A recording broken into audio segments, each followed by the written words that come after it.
So welcome friends, आज का topic है प्रोफेशनल टैक्स व्यवसाय कर। मैं आपको बताना चाहूँगा कि ये होता क्या है और क्यों ये लगता है।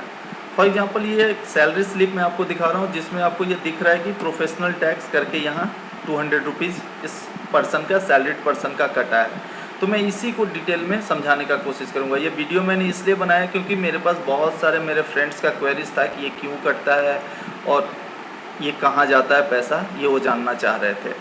तो देखिए, प्रोफेशनल टैक्स है क्या है? ये एक फॉर्म ऑफ डायरेक्ट टैक्स है, चूँकि नाम में ही टैक्स है तो it is a direct tax. और दूसरा चीज़ ये है कि ये स्टेट द्वारा किसी बिजनेस पर्सन पे या किसी सैलरीड पर्सन पे लगाया जाता है, और जो भी अमाउंट कटता है वो उस पर इनकम टैक्स नहीं देना पड़ता है। ये सेक्शन 16 ऑफ इनकम टैक्स के अंदर इसका डिडक्शन मिलता है। नेक्स्ट है कि क्यों प्रोफेशनल टैक्स क्यों लगता है। तो सिंपल सा रूल है, कोई भी स्टेट गवर्नमेंट जॉब नहीं करती है, उनका कोई इनकम नहीं है, तो डायरेक्ट इनकम, तो ये टैक्स के थ्रू ही उनका इनकम जाता है, तो वो अपना इनकम बढ़ाने का ये उनका एक जरिया है। दूसरा चीज़ ये है कि एज ए पर्सन जब भी किसी दूसरे स्टेट में हम जॉब करते हैं या कंपनी चलाते हैं तो हमको उस स्टेट का बहुत सारा सर्विसेज यूज करते हैं, तो उस सर्विसेज को पे करने का भी एक जरिया है। सो प्रोफेशनल टैक्स का मेन दो रीज़न यही है। नेक्स्ट है कि प्रोफेशनल टैक्स का कैलकुलेशन कैसे होता है। तो प्रोफेशनल टैक्स का कैलकुलेशन बहुत सिंपल है, ये स्लैब बेस्ड होता है और हर स्टेट का अपना अपना स्लैब होता है। मैं एक सैम्पल स्लैब आपको दिखाऊंगा। दूसरा चीज़ ये है कि मेजॉरिटी ऑफ द स्टेट ये प्रोफेशनल टैक्स लेती है। मेरे नॉलेज में दो स्टेट्स हैं, दिल्ली और हरियाणा, जो कि ये टैक्स नहीं लेती है।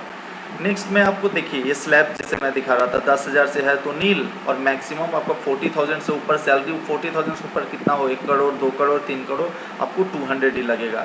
नॉर्मली ये अमाउंट रिजनेबल होता है, इसलिए क्योंकि अगर कोई स्टेट ज़्यादा ये टैक्स लगाने लगेगा तो उस स्टेट्स में कोई जॉब करना नहीं चाहेगा, कोई बिजनेस करना नहीं चाहेगा, तो कोई भी स्टेट जो है इसको डिस्करेज नहीं करता है। ये आपको मैं बताना चाह रहा हूँ, ये सैम्पल टैक्स स्लैब है, हर स्टेट का अपना ऐसा स्लैब होगा।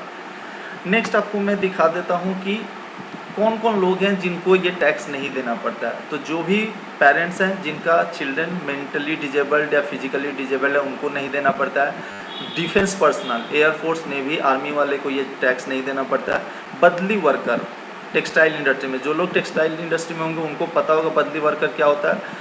वैसे ही बदली वर्कर टेम्प्रोरी वर्कर होते हैं जो कि परमानेंट वर्कर के बदले काम करते हैं। मैं इस पर एक अलग से कंटेंट लाऊंगा ताकि आप ये अच्छे से समझ पाएँ।